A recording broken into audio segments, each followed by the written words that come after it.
Bwana mambo vipi? Aise shwari kwema? Nzuri. Mambo vipi? Shwari mzee. Yes. Bwana okay, tuzungumzie kuelekea mechi ya KMC dhidi ya Simba. Kama mchambuzi pengine una jicho gani kuelekea mchezo wa hii leo kabla tujazungumza mambo mengine yote? Taswira ya kwanza mara baada ya kutazama timu zote mbili Simba pamoja na KMC. Nafikiri ni mechi ambayo ni ngumu. Inawezekana watu wengi wanaamini ni nyepesi labda Simba mwenendo alionao, lakini pia positioning ya kikosi cha KMC. Lakini ukitizama katika uhalisia itakuwa ni game ngumu sana. Kumbuka tu kwamba KMC wamefanya mabadiliko kwenye eneo la bench la ufundi. Kwa hiyo always wachezaji wanahitaji kuadapt kitu kipya kutoka kwa kocha na kuweza kukiapply uwanjani pale ambapo mwalimu anapokuwa kwamba muelekeza. Lakini tukirudi katika uhalisia, Simba ni unbeaten saizi. Ameenda almost mechi 18 mpaka 19 tangu amepoteza mechi Oktoba 19, 2024 dhidi ya wananchi Young Africans. Ana wastani wa kufunga goli kila mechi, lakini si wastani wa kufunga tu goli, ana wastani mzuri wa kuweza kuokota alama. Ukitoa mechi ambayo maybe alidraw dhidi ya Fountain Gate. Lakini pia ukiangalia mwenendo ambao amekuja nao saizi kwenye kuokota alama 3 kwenye viporo, mechi 3 hizo zilizopita kati ya viporo 4 ambavyo alikuwa anazungumza. Of course kashinda kuanzia kwa Mashujaa, wanamtaja JKT Tanzania, juzi pia tumeona idadi ya magoli 5 yanafungwa dhidi ya Pamba. Kwa hiyo ni mwenendo mzuri na kujiwekea mazingira mazuri kwa ajili ya mbio za ubingwa ni kushinda mechi ya leo. Maana saizi tunazungumzia gap ni alama 4. Alama 66 alizonazo kwa 70 dhidi ya kinara Young Africans. Achilia mbali mechi ambayo bado hatujapata majibu sahihi kama wananchi watapeleka timu au la, lakini ukiangalia kwa game zilizosalia kwa Simba ni miongoni mwa game ambazo anahitaji kucount kupata alama 3 kila mchezo. Maana ni mechi karibu 5 saizi. Kwa hiyo mechi 4 ukitoa ya mwananchi Young Africans. Mechi ya leo ni sehemu, kuna mechi ya KenGold, of course ana mechi ya Singida nyumbani, ana mechi ya KenGold ugenini, nafikiri pia na mechi pia Kagera Sugar. Kwa hiyo ukiangalia hizi game lazima Simba hitaji kushinda zote kutokana na quality ya kikosi ambacho yupo nacho, lakini pia hata wastani wa kuokota alama kila mchezo. Tuzungumzie kwenye issue ya KMC kuweza kumfurumusha mwalimu Karim Mangonga Ongala. Mechi 3 kama 4 hivi zimesalia kutamatika kwa ligi kuu Tanzania bara. Wamemfukuza. Pengine hii kiufundi inaweza silete changamoto kwenye kikosi cha KMC kuelekea mchezo wa leo. Huwa kuna athari chanya na negative kwa wakati mmoja. Mkimfuta kazi kocha, lazima tathmini ya kiufundi mmejaribu kuitizama. Hasa maybe body imekaa imejaribu kuangalia kuna mapungufu kiasi gani. Kwa hiyo hawawezi kukurupuka tu. Sasa ukirudi kiufundi uwanjani kuna wakati mwingine anakuwa ni gambling, ni kama betting. Mnaweza mkawini ama msiwini. Before game ya leo isiyo sababu. Bado KMC hawakuwa na matokeo mazuri kiasi hicho kwamba akakupa guarantee ya kushinda almost mechi 4 mfululizo 5. Wana wastani wa kushinda mechi 2, wana draw wanapoteza, ama wanapoteza wana draw wanashinda. Ni wastani ambao wapo nao. Si wastani mzuri sana na ni level yao kawaida sana kwa timu za level ya kati. Lakini ukiangalia kwa mabadiliko ambayo yamefanyika. Sasa hii nimesema issue ya gambling. Huwa kuna mawili. Wachezaji wakaadapti kwa wakati, kwa ujio wa kocha mpya, maana unakuta kuna motivation ya kutosha kwa wachezaji, kila mtu anataka kumuonesha kocha kitu gani yupo nacho. Lakini utafahamu hizi ni game za Simba, unavyocheza Simba na Yanga, always wachezaji wanakuwa motivated, yani automatic tu wanakuwa tayari washahamasika. Kwa hiyo unataka kuonesha kitu. Ukitaka kuwaona katika uhalisia muda mwingine unakuta labda kwenye level ya game zao. Kwa hiyo kwenye mabadiliko huwa inakuwa ni 50-50. Mnaweza mkashinda ama msishinde. Lakini mkishinda unakuta hii ni sahihi kwetu, manake unakuta mmeanza na gia nzuri.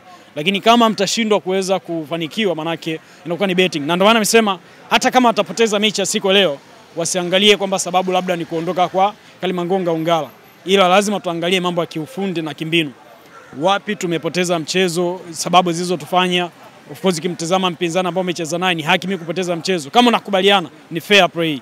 Lakini tukileta sababu za nyingine nje ya uwanja, of course itakuwa ni kitu kigumu sana. Kwa hiyo kwa mtazamo wangu mimi nafikiri kwamba hiyo ni issue inakuwa ni gambling. Mnaweza mkawini au mkafeli kipindi ambacho mnaachana na kocha.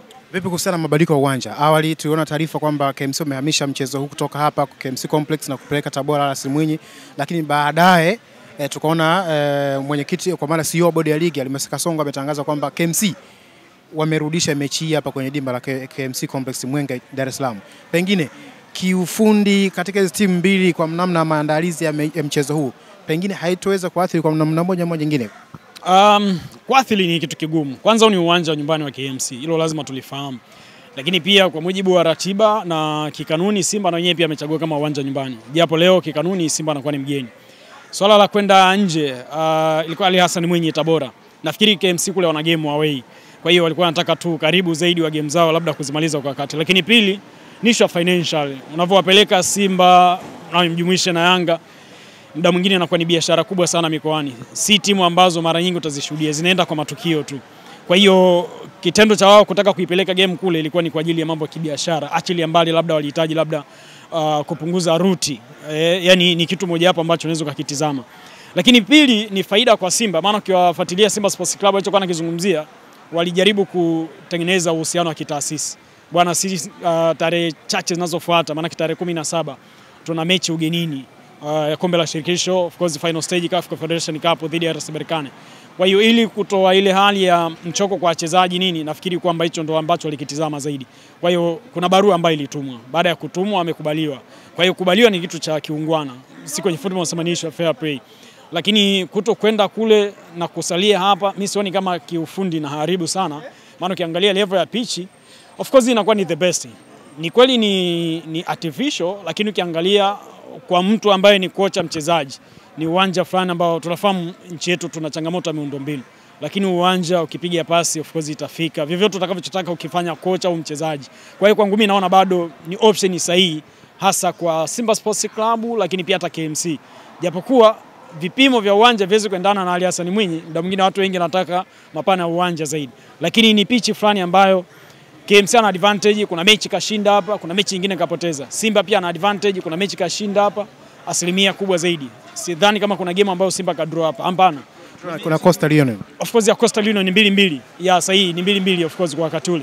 Lakini ukijaribu kuangalia kwa mazingira mazuri zaidi ni advantage kwa timu zote. Ila sidhani kama ni kitu ambacho kitakuwa kibaya. Asilimia kubwa kinachosalia ni saikolojia za wachezaji. Technical bench inahitaji kuweka sawa saikolojia za wachezaji. Unaenda kukabiliana na timu ambayo ina top quality players na wana uwezo wa kuamua matokeo aina yoyote ile. Simba tayari ashafunga magoli ya set piece, kepo kona, foul za kawaida, wanazungumzia tu hata penalty. Simba ashafunga magoli ya open play. Kwa hiyo kuna quality kubwa ya wachezaji ambayo unahitaji ukiwa kama mchezaji wa timu pinzani unacheza against Simba. Bwana Fred, kuna ile trending ya matukio yanayotokea baada ya mchezo. Maana tunaona waamuzi wakitrend sana, lakini wengine wakiwa na doubt kutokana na labda dakika za nyongeza kwa mechi za Simba, hasa hizi za vikoro. Pengine kwa upande wako, kwa jicho la kuchunguza pia jicho la kiuandishi, kuna kipi cha kuambia mashabiki na watu ambao wanakuwa na doubt na mimi naweza nikaandika tofauti na watu wengi. Swala la waamuzi, mimi nasimama kwa waamuzi. Yes, hatupendi sana comment za namna hii, lakini kwangu mimi binafsi waamuzi kila nikitizama asilimia kubwa zaidi makosa ambayo yanakuwa yamefanyika. Ukikaa katika uhalisia unaona hili ni kosa ambalo mchezaji alistahili kuadhibiwa au timu hii ilistahili kuadhibiwa na hili bili kunufaika. Simba ni kweli trending ya hivi karibuni kumekuwa kuna changamoto kubwa zaidi ambayo inazungumzwa kwa waamuzi. Lakini ni tukio gani ambalo mtu anaweza akaniambia hili tukio maamuzi of course kaboronga? Mfano kuna exchange imefanyika. Mechi ya leo anachezesha Erisasi. Mechi iliyopita alichezesha Shomari Lawi. Mabadiliko ambayo yamefanyika mechi iliyopita alistahili kuchezesha of course Erisasi. Afu leo ilibidi achezeshe Shomari Lawi. Nafikiri pia muamuzi alohusika kwenye mechi ya Simba na Mashujaa, muamuzi msaidizi namba 2, Neema Mwambashi. Nafikiri leo pia ndio yupo. Alitrend zaidi kutokana na tukio lilotokea. Lakini tukirudi katika uhalisia, foul aliyofanyiwa Kapombe ilikuwa ni ndani ya box au nje ya box? Sasa kama ni ndani na muamuzi aliamuru ni foul, kwa nini tukatae sio penalty? Muamuzi msaidizi labda kulikuwa kuna makosa madogo sana ya haraka. Alinyosha kibendera sawa kwamba kuna foul na inaelekea Mashujaa. Labda kwenye tafasiri ilikuwa ni changamoto. Ilikuwa ni penalty ama ni nje ya box? Ikaonekana kwamba ni penalty. Kwa nini muamuzi kasimama kule kwenye touchline? Kwa hiyo kama aliamuru ni foul na ni ndani ya box, kwa nini asiingie? Japokuwa Kefa Kayomba ambaye alikuwa kati alionyesha kama ni nje, lakini kwenye mazungumzo yake ikaonekana ni ndani. Lakini bado swala la kusema ni ndani, ushawishi ulitoka mchezaji wa Simba Shomari Kapombe. Mimi nimechezewa foul nipo ndani, unasemaje nipo nje? Kwa hiyo inawezekana maamuzi ya awali hayakuwa sahihi walichokifanya, lakini walikuwa sahihi baada ya kujitathmini kwamba kilichofanyika kilikuwa ndani ya box. Tutarudi, nimeona penalty ya kwanza ya Simba juzi mechi dhidi ya Pamba. Was a foul? Ni clear foul. Ukijaribu kuangalia mwenye mpira mnufaika alikuwa ni of course Joshua Mtale, anaingia kwenye penalty box. Haya, ukijaribu kuangalia mtu aliyeenda kumzuia kwenye ule mpira of course Zabona Mayombia alimzuia, obstruction ilifanyika. Sasa kama amefanya obstruction, uelekeo wa mpira hujabadilika na mchezaji ameshindwa kumove pale alipo, kwa nini usiseme sio foul? Shomari Lawi alikuwa ni sahihi. na ingekuwa story kubwa endapo Simba labda singefunga magoli mengine aliyofuata, lakini kwa goli lile moja lingesalia vile vile, ingekuwa story kubwa sana kama Simba kabeba. Lakini si ambao tulipata marejeo ndio tukaona kwamba of course hii ni foul. Lakini ukitizama muda mwingi zaidi hizi comment ni interest za watu. Yaani ukiona mtu anakosoa maamuzi ya waamuzi ujue naye amechagua upande. Ni kweli mistake sikatai, mistake zipo. Lakini tunazungumzia kwenye ulimwengu ambao umetawaliwa na issue nzima ya VAR, yani hata ambao leo hii ligi zao wanaendesha kwa VAR bado kuna mistake nyingi ambazo zimekuwa zikitokea. Umeelewa? Kwa hiyo sisi hatujafikia level ya VAR. Kwa waamuzi ukijaribu kufananisha kwa misimu miwili mitatu hii na wakachukua misimu 10 nyuma, utaona kuna improvement kubwa sana ya waamuzi. Yani tuna improve kwa kiwango kikubwa sana. Kwa hiyo kilichopo sasa hizi ni kuendelea kuwaunga mkono of course hao waamuzi. Kamati yao kwa ujumla kiongozwa na Nasor Hamdun. Nafikiri tukiwaunga zaidi kwa kiwango kikubwa watakuwa kuna mapungufu na kubaliana, lakini sio kwa kiwango cha ukosoaji ambao tupo nao kwa wakati huu hapa. Tunahitaji kukua, tuna matukio mengi muhimu yanayokuja, kuna issue ya AFCON nini. Nafikiri maswali makubwa yamekuja, kwa nini hatupati call up kwa waamuzi kiwepo issue nzima mechi za CAF, AFCON hawaendi. Ukiona anaenda ni wale wale. Ahmed Arajiga, sijui Kikomba, yani ni wale wale. Umeona? Sasa kama ni wale wale na tunahitaji watu wengine wakue, muda mwingine of course ni alarm kwa waamuzi wengine ambao labda hawapati hizo nafasi. Kwamba kwa nini of course Ahmed Arajiga anaitwa mara kwa mara. Kwa nini mimi siitwi? Tuna beji za FIFA za kutosha kwenye ligi ya Tanzania. Yaani wapo wengi, si kwa kutaja tu. Lakini kwa nini si hatupati hizo? Kwa hiyo nafikiri kwamba ni issue ambayo mara nyingi wanaotoa comment tunakuta amechagua upande.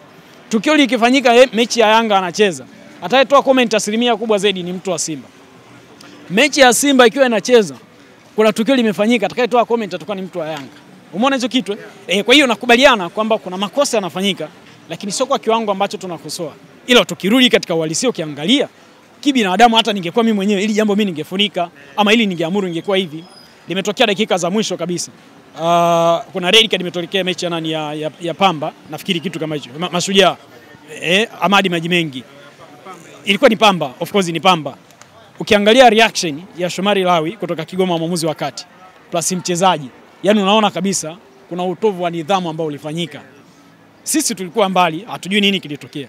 Lakini katika kikanuni mwamuzi tukizungumzia issue ya foul na of course foul ni misconduct, maana tunazungumzia pia mambo ya utovu wa nidhamu au tabia mbaya. Miongoni mwa vitu ambavyo tunaweza tukavicount huko ni issue nzima pia ya kutukana ama lugha zisizokuwa za kiungwana. Kuna ishara pia sometimes inakuwa ni kitu ambacho ni lazima maamuzi tu atakichukulia, nasema kwamba hatua za kinidhamu. Na ni tukio ambalo maamuzi kwangu mimi nimpongeza, alifanya hicho kitu. Lakini ukiangalia kuna Chobwedo ashaifanya hicho kitu. Mbele ya Shomari Lawi huyu anataka kukabana na maamuzi. Sio hilo tu, Yusuf Dunia nakumbuka na Omari Mdoe kuna tukio la namna hiyo lilishatokea kwa maamuzi. Kwa hiyo hata wachezaji sio wenyewe, muda mwingine unakuta of course wachezaji azungumzie maana kujiweka kwenye hilo kundi. Unakuta muda mwingine tunashindwa kujicontrol sisi kama sisi. Umeelewa? Lakini kama unaweza kujicontrol kitakuwa ni kitu kizuri zaidi cha kuweza kumwachia maamuzi afanye maamuzi bila pressure yoyote. Kwa hiyo kuna tabia ya kushinikiza kuanzia kwenye comment ambazo tunakosoa waamuzi. Sio kwamba haoni, wana akaunti zao. Wanaona makosa ya namna hii na wakati mwingine wanajirekebisha. Kwa hiyo sioni kama kuna vitu ambavyo asilimia kubwa zaidi vimekuwa vikitokea mara kwa mara. Labda comment ambayo huwa nawaelewa watu wengi. Kwa nini waamuzi wanajirudia wale wale na timu zile zile? Wachache. Hilo ndio shida. Mimi kwa orodha ya waamuzi ambao niliambiwa wakati, tuna waamuzi karibu zaidi ya 20. Yaani zaidi ya 20 tupo nao waamuzi wakati. Lakini kwa nini wanajirudia wale wale? Umeambiwa mechi ya Kagera ya Coastal Union 2-2. Ukishaambiwa 2-2 unakuja mechi ya JKT Tanzania dhidi ya Simba. Ikaonekana maamuzi karudi yule yule. Kwa hiyo mtu anataka kucomment. Japo sio kitu kibaya. Yaani sio kitu kibaya. Sasa mtu anakuletea records. Bwana huyu mwamuzi Jafet Smart kachezesha mechi ya Namungo, sijui kuna penalti 3 zimetokea za Simba, kuna red card imetokea. Lakini maelezo ya mwamuzi ukijaribu kufuatilia inaonekana alikuwa na hoja. Lile tukio sio wenyewe tulihitaji video kulifuatilia. Tulitizame vizuri ndio inawezekana kweli kuna kitu kilitokea. Sasa hebu imagine positioning ya mwamuzi na tukio lilivyotokea. Lakini hatuna VAR, tunafanyaje? Mwamuzi asikilizwe tuone alikuwa na logic kwenye vitu vyake ambavyo anazungumzia. Umeelewa? Kwa hiyo kwenye issue ya waamuzi kujirudia muda mwingine wao wanajaribu kuhisi inawezekana kwamba wana hoja. Ni tunatamani kuona mechi zinachezeshwa tofauti tofauti. Leo nimekupa kisa kwamba kama leo Neema Mwambasha atakuwepo. Ukipiga hesabu kwenye mechi 3 za Simba zilizopita, Neema Mwambasha ilimshuhudia. Japokuwa nakupa kitu kingine, Neema Mwambasha amehusika kuchezesha mechi ya Simba Queens dhidi ya JKT Queens. Gloritesha amehusika kwenye mechi ya ligi kuu ya Simba dhidi ya JKT Tanzania. Gloritesha ameenda kuchezesha mechi ya Simba Queens dhidi ya JKT Tanzania, JKT Queens yao. Sasa mtu mwingine anaweza kana anajiuliza imekwaje, au waamuzi wanasafiri na timu kwenye magari. Kwa hiyo unakuta kuna comment nyingi, lakini Risasi ni miongoni mwa waamuzi wazuri pia. Nafikiri kachezesha mechi ya Zanzibar Simba dhidi ya nani? Of course ya Azam dhidi ya Simba. Ya kuna matukio yalitokea, nafikiri lawama kubwa ilikuwa goli kama Sola Ngoma kitu kama hicho. Ya kwa hiyo tuna wahaba muda mwingine wa waamuzi, ila tunashindwa kukubaliana na hali ambazo tulizo nazo. Swali la mwisho tukuache kupumzike. Vipi kuhusiana na rotation ya Mwalimu Fadlu Davis, pengine unaona inamlipa kuelekea mchezo wa shirikisho barani Afrika dhidi ya RS Berkane? Mimi ni big yes. Na leo amefanya rotation. Fanya rotation kutokana na muda siwezi kutaja kikosi, ila ukijaribu kuangalia rotation ambayo mwalimu amekuwa akifanya kwake ni positive. Kuanzia mechi ya Mashujaa, tumefuata mechi ya JKT Tanzania, kuna mechi ya Pamba juzi, mechi zote hizo ameshinda. Japokuwa unakuta kuna mapungufu na kuna level tofauti kabisa ya mchezaji anayeanza na anatokea bench. Leo kimpelea kuanzia kwenye quality ya mchezaji, performance yake uwanjani, in terms of results kiujumla kwa namna ya kutafuta. Mechi ya Mashujaa tulishuhudia Edwin Barua ameanza. Kuna foul almost 4 zilipatikana. Karibu na penalty box. Kapiga yeye kapewa 3. Ukiachana na nyingine alikuja kupiga noma. Yeye 3 zote. Hata kuvuka ukuta tu ilikuwa changamoto. Lakini akija Jincha Zaua tumemshuhudia mechi iliyopita, nafikiri alifunga dhidi ya Pamba. Kafunga akiwa mbali sana, ni set piece ile. Kwa hiyo ukiangalia ni kwamba kuna tofauti ya level, lakini mwalimu anachokifanya sio mabadiliko ya kuathiri moja kwa moja kikosi. Ni mabadiliko ambayo ni positive. Moja, Simba amecheza mechi leo anaenda kucheza mechi ya 4 ndani ya siku 11. Japokuwa kikaunti ni siku 10. Maana kuanzia tarehe 2 mpaka leo tarehe 11 anacheza mechi 4. Ni wastani kikanuni ni sawa, lakini wachezaji sio maroboti. Wanahitaji kupumzika wakati mwingine. Kwa hiyo ukijaribu kuangalia kwa mwalimu mimi imemlipa mpaka leo tulipofikia. Lakini kumbuka anafanya hivyo kutokana pia na uhitaji wa mechi ya finali ya kombe la shirikisho. Uwezekano wa Simba kushinda kombe la shirikisho barani Afrika of course upo na inawezekana. Shida ya kwanza ni kuanzia ugenini mechi dhidi ya RS Berkane. Baada ya hapo hajamalizia nyumbani. Sasa kwa nini riski wachezaji waumie wakati na finali? Umeona hicho kitu. Kwa hiyo kwa mtazamo wangu mimi mwalimu imemlipa kwa kuwa wachezaji japo sio wote wamejitahidi kuonesha kitu. Kuna mechi nimemshuhudia Kagoma anacheza kama beki wa kati. Of course ikatoa kitu kikubwa sana. Kuna wakati anaingia Valentino Noma anaonesha kitu. Kwa hiyo nafikiri ni mabadiliko ambayo positive zaidi kwa kocha. Na kuuliza la mwisho. Yes. Pengine kama ungepewa nafasi ya kumshauri labda benchi la kundi la Simba. Wanashindania makombe matatu ambapo kote wako kwenye hatua nzuri. Pengine ungepewa nafasi ya kushauri, unashauri Simba wapunguze mzigo sehemu moja, kwamba sehemu moja waachane nao ili focus na vitu viwili au focus na sehemu moja au focus na vitu vitatu. Mimi ushauri wangu kwa kocha ningekuwa sehemu ya benchi la ufundi. Mimi nashauri kwamba shindane mataji yote matatu. Domestic leagues of course ni mawili, ligi kuu soka Tanzania bara na kombe la CRDB. Lakini kwenye CAF Confederation Cup, kwa nini natoa hiyo sababu ashindanie yote? Ligi yetu of course wameongeza muda. Itamalizika mwezi Juni kwa tarehe 22. Maana yake hapa katikati hatutakuwa na mbanano tena wa ratiba. Mechi ya leo ya KMC ambayo tunaizungumzia, Simba hatakuwa na mechi nyingine ya ligi hapa katikati. Kwa atakachokifanya leo akicheza atasubiri mechi nyingine ya ndani ya nchi FA. Ya of course ya FA karibu tarehe 28. Tarehe 28 labda hoja inaweza ikaja, anaweza kaa na uchovu. Maana mechi ya marejeano CAF Confederation Cup of course hiyo ni ya ligi ya Singida. Maana wakishatoka Singida kwenye ligi ndo wanaingia kombe la shirikisho of course. Sasa hiyo shirikisho Tanzania la Federation nazungumzia. Sasa ukitizama kwa upande wa Fadlu Davids, kimbinu na ufundi, mabadiliko tu kwanza ya mara kwa mara kwenye kikosi chake. Yeye na sheria anataka atoe muda wa mapumziko kwa wachezaji. Mili yao relax, kila mtu apate game time na itamsaidia zaidi kwenye mechi zinazofuata. Sasa leo akicheza dhidi ya KMC, mechi itakayofuata ni tarehe 28 dhidi ya Singida Black Stars. Lakini katikati ndo ana mechi ya CAF Confederation Cup final stage first leg. Kwa hiyo nguvu zake zote baada ya leo ni first leg CAF Confederation Cup. Akitoka hapo ni second leg CAF Confederation Cup nyumbani. Sasa swala la kufanikiwa au kutokufanikiwa ni baada ya finali. Je, atatoboa? Maana ukiangalia quality ya Singida pia sio kubeza. Inawezekana hata Yanga target yao ni kumtizama Simba anadondosha alama tarehe 28 kwenye mechi ya ligi. Umeona hiyo issue? Ukitoka hapo unacheza na Singida, tena unakutana na Singida nusu finali kombe la shirikisho Tanzania. Baada ya hapo namaliza akina Ken Gode, akina Kagera Sugar ambao wanacheza nao.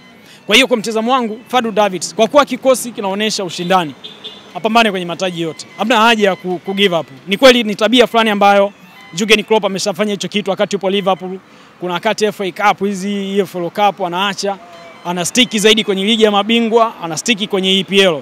Na tumeona hicho kitu. Kachukua UEFA Champions League mbele ya Spurs, ameshachukua of course ligi kuu England mbele ya Manchester City. Si jambo dogo, ni jambo kubwa sana. Lakini hata kama alikuja kushinda mataji mengine madogo, ila ni kipindi ambacho alitarget. Kwa hiyo unaona tu hata squad ikitoka, Jurgen Klopp unaona kabisa ameopte mashindano. Lakini kuna timu nyingine kama Pep alikuwa na uwezo kuingiza mziki kwenye karibu mashindano yote na uwezo wa kudominate. Kwa hiyo kwa mtazamo wangu Simba Sports Club hamna haja ya kuopte mashindano. Wapambane wote, wana uwezo wa kuchukua kutokana na performance na squad walionao. Bwana, shukrani sana. Nashukuru sana.